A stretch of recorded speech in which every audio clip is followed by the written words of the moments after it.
तर जयंत पाटील यांनी राजीनामा का दिला हे माहीत नाही, पण ते आमच्या पक्षात येतील अशी चर्चा तर नाहीये.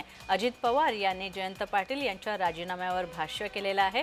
उपमुख्यमंत्री अजित पवार यांनी जयंत पाटील यांनी राष्ट्रवादीच्या प्रदेशाध्यक्षपदाचा राजीनामा दिला आणि त्यानंतर अजित पवार यांनी हे वक्तव्य केलंय.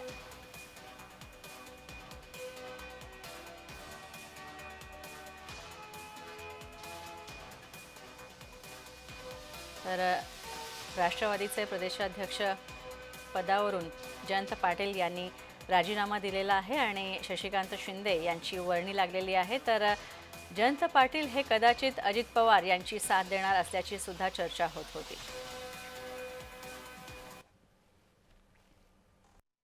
आम्ही अनेक वर्ष एकत्र काम केलेले, जयंतराव, दिलीपराव, मी, आणि त्यामुळे इतके वर्ष एकत्र काम केलेलं असल्यामुळं आमची ओळख आहे, संबंध आहेत. राजकीय आज भूमिका आमच्या दोघांची वेगवेगळी आहे हे जग जाहीर आहे, पण त्यांनी काय हेतू डोळ्यासमोर ठेवून राजीनामा दिला आपल्याला माहित नाही आणि आपल्याला विचारण्याचा पण अधिकार नाही.